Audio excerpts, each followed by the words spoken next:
How we doing, folks? Your boy Marks 1205 numbers after the name. Little games beating action over here, man. Little Evil Within 2. Y'all already know how we be is talking about over here, man.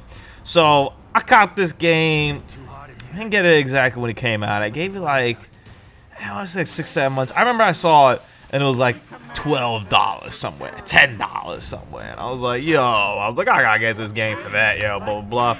The reviews when it came out, I feel like were a little bit mixed. It was more like people were like, yeah, it's good, but nothing like exceptional. It's just solid.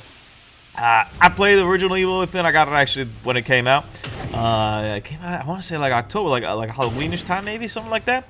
And I played through it. Shinji Mikami, it was the same guy that made Resident Evil 4, right? It was kind of his next venture. I don't know, next he made a bunch of other stuff, probably, but it was in the vein of Resident Evil 4 and stuff. I love Resident Evil 4, so I wanted to play it.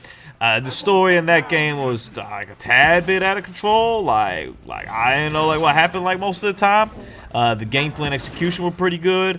I liked the original Evil Within, but I didn't like really love it. I just liked it. I was like, all right, solid game, cool. The Evil Within 2 is, I mean, I can't even begin to explain how good this game is. And to me, it's up there as one of the best that I've played this generation. Now, I haven't played some of the best games of this generation, though. So, take my word for it. I'm actually going to start The Witcher soon. So it's a summer project. I think it might take me the whole summer. I hope to beat it before I go to Spain in September. That's kind of my goal. I'm thinking about starting soon. Hope to beat it before I get to Spain in September. That's kind of, I don't even know if that's realistic in itself. We're going to play it on the Xbox over here. We ain't going to wait for the Switch version. Nah, we're going to play it right here. Xbox One X, 4K, see everything that The Witcher 3 has to offer. I'm not fully 100% decided on that, but I'm pretty sure I'm going to go in that direction. Chance I might go Metal Gear Solid 5. Those are kind of the two heavy hitters that I haven't touched this generation. God of War is still the best game I've played this generation. I mean, it's so damn good. But I can't stress how good the Evil Within 2 is. Let's talk about graphics real quick, because to me it's the least interesting subject. But it looks really good. Played it on the Xbox One X.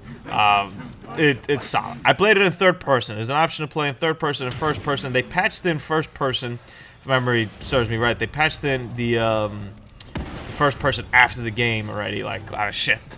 And you could play from like chapter 3 onward. I think there's 17 chapters, something like that. Basically, you have to get through like the opening part, which is in third person, and after that, you can play in first person. I didn't play in first person. I didn't really care. The game kind of originally came out in third person, so I decided to do that. But I thought, and I still think at the time, like when I first heard that at the time, I was like, "What? They patched in a whole first-person mode? Like that's pretty wild. Like it's pretty sick. Like it's a whole different kind of level of the game." But to me, the gameplay is perfectly fine in third person, and I enjoyed it. And graphically, it's superb. Nothing else needs to be said about that. Gameplay-wise, to me, it flowed seamlessly. I didn't really notice any hiccups at any points. Everything somewhat flowed smooth. I can't stress enough just how like good this game is. The mechanics of it, it plays like a better Resident Evil 4, right? There is a little bit of tankish feel, but not like too tankish. Like you always feel like a little bit flexible, but you're restricted within those moments. If you play Resident Evil, you're gonna feel very comfortable with this kind of movement. Gunplay feels good. Not necessarily the best. This is like Call of Duty or anything like that, but it's solid, and you're never gonna feel cheated necessarily when you like shoot somebody or when you do something. It always feels rewarding and satisfying. The loop, kind of the gameplay loop, is you go from one area to the other. You get your collectibles along the way, and you do a lot of resource management. In that sense, I don't know. For some people, Resident Evil 4 was a hard game in terms that there wasn't a lot of resources. I never felt that way. I always felt like Resident Evil 4 had plenty of everything. It was more of an action game towards me. It was a mix. It wasn't like Resident Evil 5. Like Resident Evil 5 was just like all out action.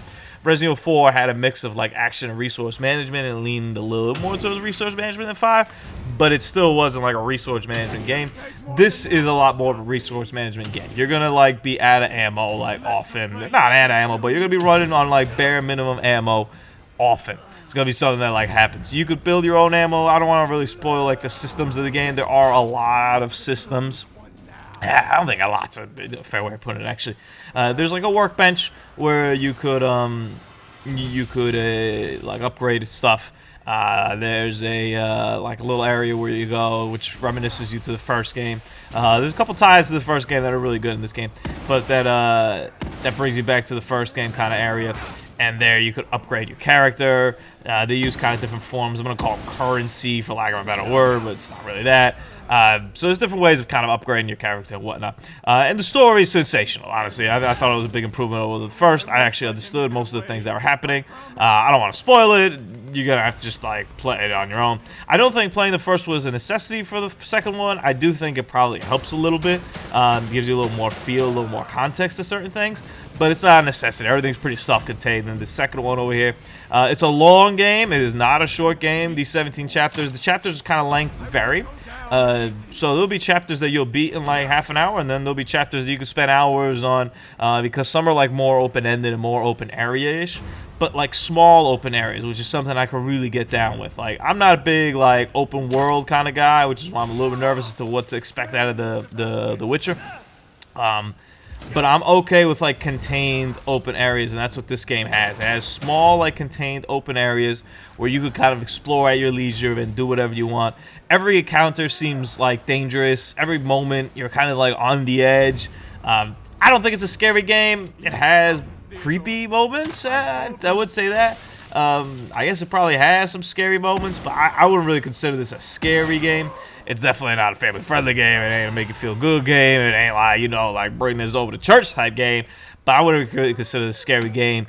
And if you're into single-player experiences and you like the Resident Evil style and you're not scared that easily, I would definitely recommend this game. I'm giving it a 9.8 out of 10. This game is phenomenal. One of the best games I've played this generation.